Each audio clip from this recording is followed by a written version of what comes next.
बिस्मिल्लाहिर्रहमानिर्रहीम। तो आज हमारा अभी नेक्स्ट टॉपिक उसी से आगे जो हमने पढ़ा था। हमने पहले एम्पलीट्यूड फाइंड किया, अब हम फ्रीक्वेंसी उसकी फाइंड करेंगे अगर हमारे पास कपल्ड ऑसिलेशन है, नंबर ऑफ़ मास स्ट्रिंग के साथ अटैच है। ठीक है, अब उसकी फ्रीक्वेंसी क्या होगी। अब अगर देखें तो हमारे पास ये वही फंडामेंटल इक्वेशन है एम्पलीट्यूड के लिए जो हमने एम्पलीट्यूड के लिए फाइंड की थी। अब हम फाइंड करते हैं कि इन पे हमारे पास फ्रीक्वेंसीज क्या होंगी। As the mass attach with the string has to fix point. अब ये जो फिक्स पॉइंट है इसमें ये बहुत इंपॉर्टेंट है, ये वाला फिक्स पॉइंट और ये फिक्स पॉइंट। इसका एम्पलीट्यूड हमारे पास ज़ीरो रहेगा। अच्छा, तो यही बात हम यहाँ डिस्कस करेंगे। As the mass attach with the string has to fix point between where is mass attach. So at the position r equal to 1 the amplitude of r minus 1 term will be 0। अब इसका मतलब ये है कि अगर ये मेरे पास अर्थ 1 पे कोई मास अटैच है तो इस पे अर्थ 1 इससे एक माइनस में करूँ तो ये वाली पोजीशन जो आएगी r माइनस 1 वाली, तो वो क्या होगी, मेरे पास ज़ीरो हो जाएगी। अगर हम यहाँ से भी देख लें फंडामेंटल इक्वेशन में, तो अगर मैं r इक्वल टू 1 पुट करूँ, 1 माइनस 1 ज़ीरो, तो इस ज़ीरो का ये मतलब नहीं कि ये क्वांटिटी ज़ीरो हो जाएगी। इसका मतलब ये है कि ये इससे पहले वाला एक टर्म जो होगा, जो बाउंड्री होगा, जो वॉल के साथ अटैच होगा, वो ज़ीरो हो जाएगा। सिंपल इसी तरह ये वाला भी ज़ीरो ही होगा क्योंकि ये भी वॉल के साथ ही अटैच होगा। लेकिन इसको आगे डिस्कस करते हैं, फिर समझ आएगा। अच्छा, on the left side it is same when r is equal to n। On the left side it is same as when r is equal to n। जब r इक्वल टू n होगा तब भी ये हमारे पास जो left side है, जो right side है, वो भी हमारे पास ज़ीरो होगी। A n+1 is equal to y n+1 is equal to फिर ज़ीरो होगा। These terms are zero because these are attached with the wall। तो ये वॉल के साथ अटैच होंगी, इसलिए ये टर्म्स जो है हमारे पास ज़ीरोज़ होंगी। Now consider again fundamental equation. अब दोबारा हमने क्या किया हुआ है, फंडामेंटल इक्वेशन को लिखा हुआ है ये सारा, तो ये हमारे पास ए है। अच्छा, अब r इक्वल टू 1 के लिए हम क्या कर रहे हैं, इक्वेशन फाइंड कर रहे हैं। r इक्वल टू 1 हमने पुट किया, इसमें ये 1 आ गया, ये हमारे पास a1 आ गया और ये हमारे पास a2 आ गया, इक्वल टू 0 है। ये वाली टर्म क्या है हमारे पास, जो यहाँ पर अटैच्ड है, ठीक है। और ये वाली टर्म जो है, ये लेट्स सपोज कर लेना, इसका मतलब ये है r इक्वल टू 1 कि हमारे पास एक मास ही अटैच है, ठीक है। ये r इक्वल टू 1 के लिए है। इसका ये वाला जो साइड होगा या a0 और इसका ये वाला साइड होगा a2, तो ये दोनों ज़ीरो होंगे। सिर्फ r1 के लिए जो ये ar आया होगा उसके लिए इक्वेशन होगा, लेकिन हमने a2 यहाँ ज़ीरो नहीं किया, आगे चल के इसको ज़ीरो करेंगे। a0 को हमने बोला हुआ है कि ये ज़ीरो है, लेकिन इसको एज इट इज़ हमने रहने दिया कि हमारे पास व्हेन जब r होगा तो ये इक्वेशन बनेगी, जब r इक्वल टू 2 होगा तो ये इक्वेशन बनेगी। अच्छा, जब r इक्वल टू 1 होगा, इसके बैक वाला ज़ीरो होगा, ठीक है। मतलब ये वाली जो टर्म होगी ये ज़ीरो होगी और ये दो टर्म जो होंगी ये ज़ीरो नहीं होंगी। फिर ये नंबर ऑफ़ मासेस पे डिपेंड करता है ना। अच्छा, now for r is equal to 2 we have a, हमारे पास फिर ये इक्वेशन बनेगी। ये हमारे पास 2 माइनस 1 1 आ जाएगा, a1th पोजीशन, फिर ये a2 पोजीशन और ये a3 पोजीशन बन जाएगी फिर हमारे पास। और जब हम अप टू nth टर्म के लिए जाएंगे तो हमारे पास क्या दे देगा, ये वाली इक्वेशन दे देगा कि an-1 अप टू ये सब कुछ। तो हमारे पास जो लास्ट वाली टर्म होगी वो भी वॉल के साथ अटैच होगी, तो वो हमारे पास क्या हो जाएगी, वो भी ज़ीरो हो जाएगी, ठीक है। तो सबसे पहली टर्म जो होगी ये भी वॉल के साथ अटैच है और जो सबसे लास्ट वाली टर्म है ये वाली, ये भी वॉल के साथ अटैच है, तो दोनों ये वाली टर्म्स ज़ीरो होंगी। अब ये टर्म्स कब ज़ीरो होंगी, ये डिपेंड करता है वॉल नंबर ऑफ़ मासेस पे। जब नंबर ऑफ़ मासेस किसी स्ट्रिंग के साथ अटैच हों तब उस पर डिपेंड करता है कि उसकी एंड पॉइंट्स क्या होंगे, ठीक है। उसके एंड पॉइंट्स हमारे पास क्या होंगे, तो वो अभी हम डिस्कस करते हैं।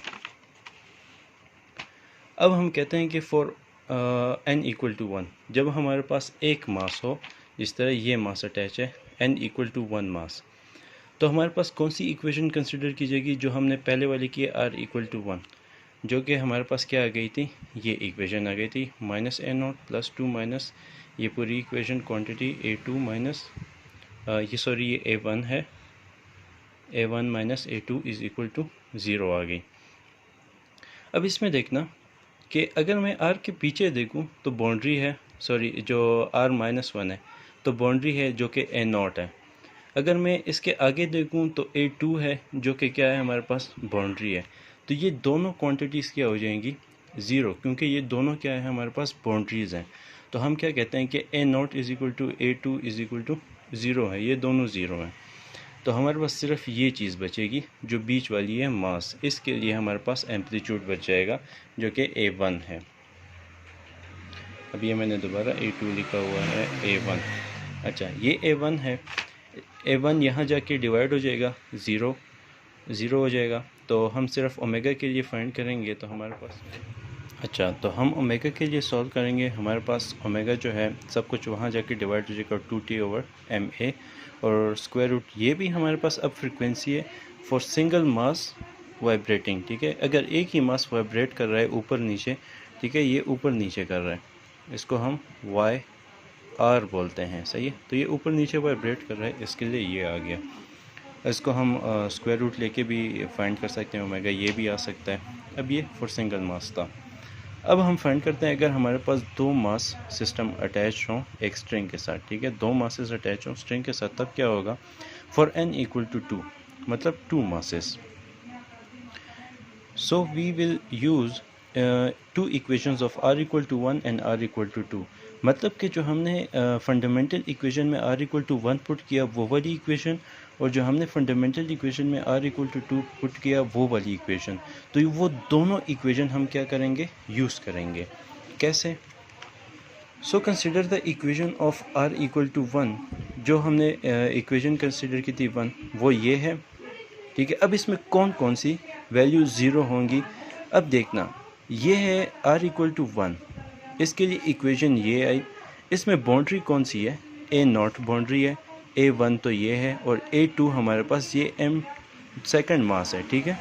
इसका मतलब है कि हमारे पास सिर्फ एक क्वांटिटी 0 होगी, A0 वाली, तो A0 हमारे पास 0 हो गई। A2 बाउंड्री नहीं है अभी, तो हमने सिर्फ एक को 0 किया, और ये हमारे पास R1 के लिए इक्वेशन आ गई। अब R2 के लिए देखें तो हमारे पास consider equation of by putting R equal to 2, तो हमारे पास ये इक्वेशन बन गई। अब हम इसमें देखते हैं कि कौन सी क्वांटिटी हमारे पास 0 होगी। तो यहाँ देखिए, ये हमारे पास आ गया है A1, ये A2 और ये A3। तो A3 इसमें क्या है, बाउंड्री है, तो A3 हमारे पास क्या हो जाएगा, 0। तो A3 0 हो गया एज अ बाउंड्री। सो हमारे पास इक्वेशन कौन सी बन गई, इसको सिंप्लीफाई करके ये वाली।